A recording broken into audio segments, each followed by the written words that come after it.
ഇന്ന് ജൂലൈ 21 നമ്മുടെ എല്ലാം ഹൃദയത്തിൽ അഭിമാനമുണർത്തുന്ന ഒരു ദിനമാണ് ചാന്ദ്രദിനം. മനുഷ്യന്റെ ജിജ്ഞാസയും അതിരുകളില്ലാത്ത സ്വപ്നങ്ങളും യാഥാർത്ഥ്യമായതിന്റെ ഓർമ്മപ്പെടുത്തലാണ് ഈ ദിവസം.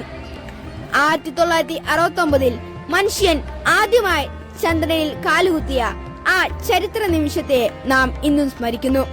നീൽ ആംസ്ട്രോങ്ങും എഡ്വിൻ ആൽഡ്രിനും മൈക്കൽ കൊളിൻസും അപ്പോളോ 11 എന്ന ബഹിരാകാശ പേടകത്തിൽ ചന്ദ്രനിൽ ഇറങ്ങിയപ്പോൾ മാനവരാശിയുടെ ചരിത്രത്തിൽ ഒരു പുതിയ അധ്യായം കുറിക്കപ്പെട്ടു. അന്നുവരെ ഒരു വിദൂര സ്വപ്നമായിരുന്ന ചന്ദ്രനിൽ എത്താൻ നമുക്ക് കഴിഞ്ഞുവെങ്കിൽ ഇനിയുള്ള ഏതൊരു ലക്ഷ്യവും നമുക്ക് അപ്രാപ്യമല്ല എന്ന് ഈ സംഭവം തെളിയിച്ചു.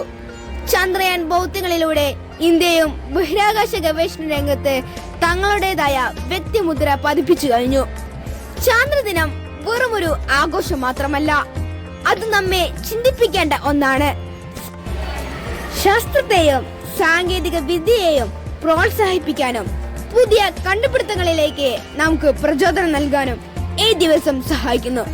കുട്ടികളിൽ ശാസ്ത്രത്തോടുള്ള താല്പര്യം വളർത്താനും ബഹിരാകാശ ഗവേഷണ മേഖലയിലേക്ക് കടന്നു വരാനും ഇത് ഒരു പ്രചോദനമാകട്ടെ.